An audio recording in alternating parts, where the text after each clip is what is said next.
Hey everyone, I'm Phoebe Wild and welcome to Cardboard Vault. Today I'll be taking a look at 12 Realms. This is a cooperative game for 1 to 6 players published by Mage Company. And Mage Company's asked me to take a look at this game because they're currently kickstarting one of the expansions, Ghost Town.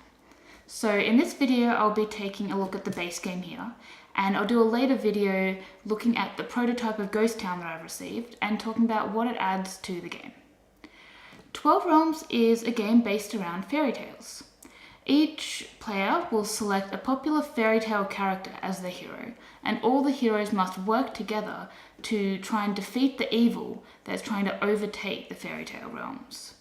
Throughout the game, players will have to battle the invaders that will appear at the start of each round, as well as work on building their strength in order to be able to defeat the Dark Lord when he or she finally appears. The players win if they manage to kill the Dark Lord of each realm, but they lose if the evil presence in any of the realms goes above a certain level. So let's take a closer look at how the game plays. Okay, so I've set up 12 realms for a 2-player game, which means selecting 2 realms and 2 different characters. The base game comes with 8 different playable characters, each a fairy tale character. And each of the cards is also double-sided with slightly different abilities on them, so there's a lot of variability in how you can play the game. Each character also comes with its own little unpainted plastic minifigure. As you can see here, we have Snow White and the Nutcracker. Now, if you look at Snow White's ability, she has 4 swiftness, 2 charm, a magic, and a coin, while the Nutcracker has 3 swiftness, 2 swords, a magic, and a craft, or a book. This will allow them to do slightly different things during the game. Each realm is set up by placing 2 treasure tokens and 1 artifact on each realm, and then by selecting a Dark Lord to be the boss of each realm. Here we have the Snow Queen and the Mouse King, but they're one of 2 possible Dark Lords that could have been randomly selected when we set up the game. After setting up, the game is played in rounds until the players either win by vanquishing both the Dark Lords or fail when one of these darkness markers reaches 20 or higher. The first part of each round is when the invaders try to spread darkness throughout the lands. These markers will move, first of all, based on how many invaders are currently on the board. In the first round they won't move at all, but in subsequent rounds any enemies who the players do not kill will make this marker move forward at the start of the round. Then any invaders that are on the board that have special powers will activate those special powers. Some of these include summoning extra enemies onto the board or forcing heroes to exploit their talents before their turn even begins, making them less useful during that round. Finally, players will draw cards from the Realms deck to add extra tokens onto the board, and these will be either invaders or extra treasures or extra artifacts. Each card is associated with a particular realm and will be randomly placed in an area in that realm. So you can see we have 3 green cards. These 2 are enemies, and we also have an artifact. We also have 2 enemies in the other realm. For each, we will roll the area dice, and whatever result it comes up with is the area that we will place the token for that enemy in. So in this case, the Autumn Fairy would be in area number 1, and the Crown of Thorns artifact would be in area number 5, and etc. until we've placed all the cards. Once all the cards have been placed, the players can then begin their turns. At the start of the game, players will randomly choose somewhere for their hero to begin. So we'll start Snow White over here and the Nutcracker over here. And then play will continue in clockwise order with each player taking a turn. On your turn, players can do a number of things. One of the things they can do is move to an adjacent area by spending a swiftness token. They can also pick up any treasures or artifacts that are in the same space as them by exploiting the talent that is pictured on the artifact or treasure. So in this case, to pick up this goblet, the Nutcracker could use his magic talent and take it and earn a coin. In the case of artifacts, picking up artifacts is beneficial because the player who confronts the Dark Lord of that realm needs to hold all 3 artifacts of that realm. A player is also able to fight any invaders that are in the same space as him or her. So in this case, the Autumn Fairy token is in the same space as the Nutcracker. And on the Autumn Fairy card, you can see the vulnerabilities of the fairy, which are the talents that the hero can use to kill that enemy. So in this case, the Nutcracker could use either a swiftness or a magic to kill her and remove her from the board. In this case, he uses a swiftness because he doesn't have a magic left, and she will be removed.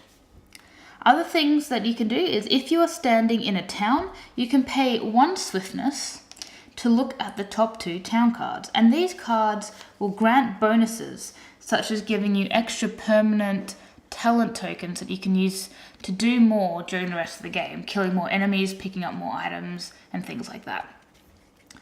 Other bonuses that the cards give you include being able to buy temporary tokens of your choice, or being able to move back the darkness marker if you need to buy more time, and other bonuses against enemies.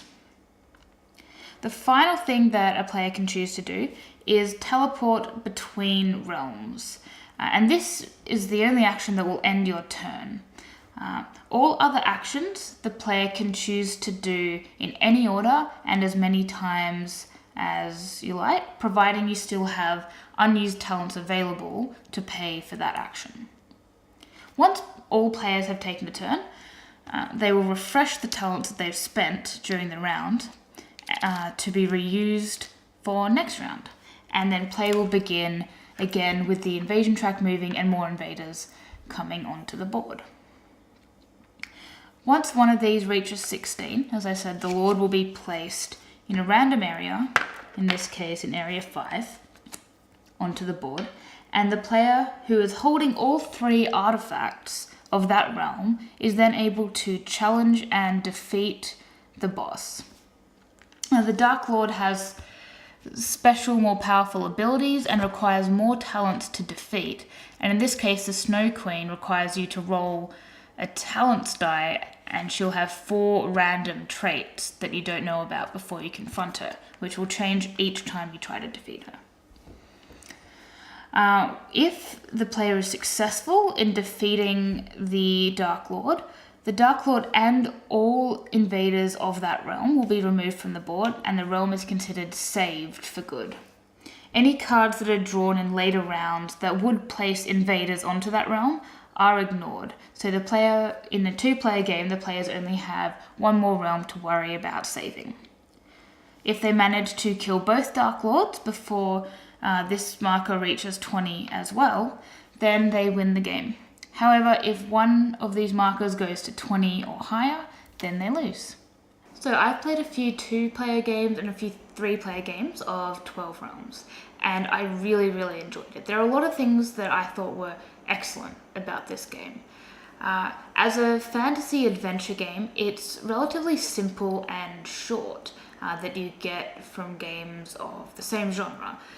Relatively low commitment for a similar experience. The rules are easy to teach, and it only takes about an hour to play. The cooperative aspect of it makes it really engaging because every turn you're trying to collaborate with other players and figure out how best to use your talents to end up with a good game state at the end of the round, ready for more invaders and to eventually work up to beating the bosses. There's a lot of ways you can choose to interact during the game. You can choose to help people out by traveling to their realm, defeating enemies that maybe they can't with their talents. And yeah, it's really a challenge to figure out how best to make use of your hero's skills and give you the best chances of winning the game. 12 Realms is also highly replayable because of the variability you have each game. You have 4 different realms in the base game that you can use. You have 8 different heroes, each of which is double-sided. So you have a whole lot of different skills and different play styles just in those. And then finally you have the realm cards, where every turn will be different from the next. Every game will be different from the next because you're facing a different set of enemies in a different order.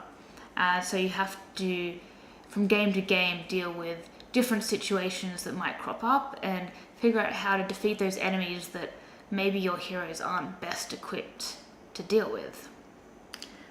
We also found the base game that I explained to you previously pretty challenging, but there's also variants included in the base game that you can add on to make it even harder if you're up for a challenge. So for example, there's a dark fortress that you can use for each realm. Once the darkness marker reaches 7, the dark fortress gets built in that realm and temporarily protects all the enemies in that realm. And you have to defeat it with either 3 sword talents or 3 magic talents in order to be able to kill those enemies once again, which is a pretty tough task. You can also add in a dark player as an extra player who will, instead of the dice, control where the enemies are placed and where the treasures and artifacts are placed. So instead of random luck that may help you or may hinder you, you have someone actually actively plotting against you, which makes it a lot more challenging. And you can also add in more realms than there are players if you feel like having a realm each is a bit too easy. If you want to make it simpler to help maybe younger kids play and have a better chance of winning, there are buildings you can add to the boards, 1 building per realm, that will give an extra location where you can buy bonus cards to give you a better chance of beating the boss in the end.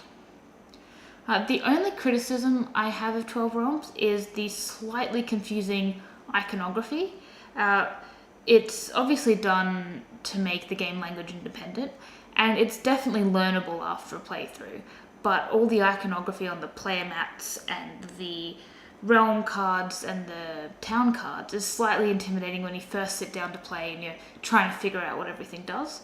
But if you've had someone explain it to you, or you've just had a playthrough, it's pretty easy to grasp. So that's a very, very minor criticism that I have of the game.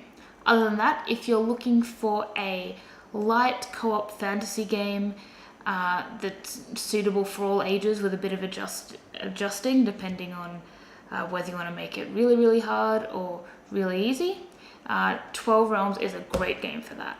So yeah, highly, highly recommended. Thanks everyone for watching, and I'll see you later.